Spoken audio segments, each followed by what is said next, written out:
Hello everyone, I'm Rafael Soriano with Eternal Knot Ministries, and I'm thankful or glad that you could join me today as we are discussing the importance of building a strong self-esteem with respect to your Buddhist meditation practice. Now that phrase, self-esteem, is probably going to throw a lot of more established Buddhists for a loop. And I want to ask you to kind of suspend what you may be thinking about self-esteem for a little while so that we can get through this without causing too much confusion. Buddhist meditation practice is how I would describe it as painfully introspective. The very act of meditation means that you have to observe the functions of your body-mind complex straight on. You're shining a spotlight on it. In fact, the activity is really shining a spotlight on you. And you're in a position where in a quiet and secluded environment, you are starting to see things that you normally would not pay that much attention to. Let me give you an example. Our daily experience can kind of be summed up into four areas, or four categories. The Buddha calls them foundations of mindfulness. And that is our bodily experience, our emotional or our emotions and our feelings, our mental state of mind, our mental frame of mind, and our mental constructs or our thoughts. And generally, when one of those rises, and it's uncomfortable for us, so an uncomfortable bodily act, an uncomfortable feeling, an uncomfortable frame of mind, or an uncomfortable thought, we tend to do one of four things. We will either, one, excuse our actions. We tend to look for ways to justify why it is that we may have behaved or reacted or felt or thought or had been in a certain frame of mind, to look at it from our perspective, and so we may justify it, and hence we may find ourselves reinforcing negative or unskillful habits. The second thing that we have a tendency to do is to try to just suppress it. And that is anything that comes up, whether it's physical pain, whether it's some kind of action that we've done with our body, a physical action or a verbal action, we will tend to just not want to deal with it. Same thing with feelings, mind, and mental constructs or mental thoughts or thoughts. And so we'll tend to just try to suppress it. I don't want to deal with it. I don't want to think about it. The third thing that we may do is to find some type of distraction. Sometimes a distraction can be healthy, sometimes a distraction can be unhealthy. But it's a way of just kind of just turning away and not dealing with the issue and getting away from it. And we have all sorts of ways in our society of doing that.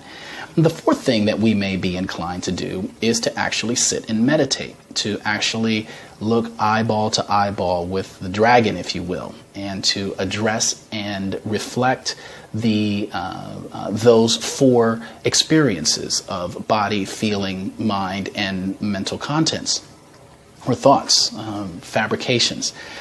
So meditation is the complete opposite of those other three options of either justifying your actions, repressing it, or finding some type of distraction. Meditation is the complete opposite of that. And so what you have to be mindful of is that when you are starting to look and be open to, or vulnerable actually, to reality as it actually is, this can be an overwhelming experience. And two categories that you have to consider. The first one is your internal conversation about what is happening and what is going on. A lot of times you will have this, you will start to, when you're sitting still and you're starting to think and you're sitting still, something will come up, whether it's a pain in your body, whether it's a feeling, a memory, a mental state, or a thought, and you will start to analyze and try to judge it and try to end up getting lost in it. And that can be a pretty discouraging experience. And so what we're going to talk about in this series is the skillful internal dialogue that you can start to develop in order to get yourself out of the attachment to these things, and to have positive self-dialogue when things will arise. Now, meditation, one of the critical things about meditation that you'll have to learn, or that you eventually learn, is how to be able to sit with these things when they happen. But that's really an advanced type of skill. Before you can really just kind of sit with things that rise and fall, you have to be able to have the right internal conversation to kind of get you there. If you are, it's almost early on in meditation, it's going to be next to impossible for you to just sit still and for thoughts to arise and for you not to just be taken off with them. So you have to be able to, as you grow in your mindfulness, to know how to develop, the Buddha calls this right effort, how to develop the right types of thoughts and how to develop the right type of frame of mind to get you back on track. The second thing is as it relates to self-esteem. As I said, meditation can be pretty challenging. It's challenging physically, and it's also challenging emotionally and mentally, because like I said, you are now putting yourself in a position where you are actually looking at or discovering things about how you function that you never even understood or never really looked into. And that can become pretty discouraging as you're developing a skill.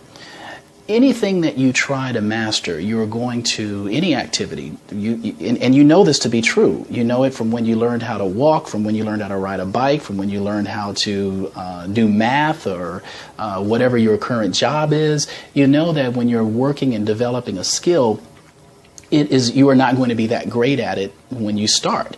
The whole point, though, is that you will grow and you will get better. And as you grow and get better, you have to find ways to encourage yourself and to feel good about what it is that you're actually doing and what you're actually accomplishing.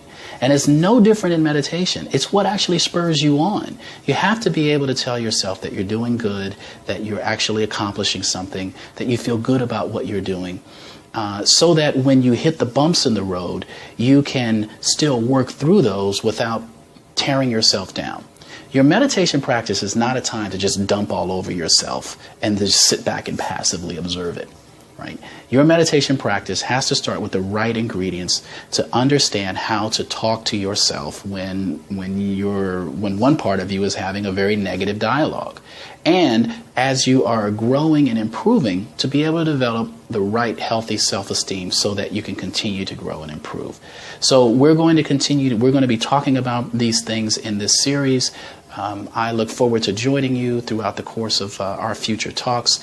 Please feel free to share with me, share your experiences and your ideas, your expertise in this area. I'd love to be able to share that with our audience as we continue this series. So thank you again for joining me.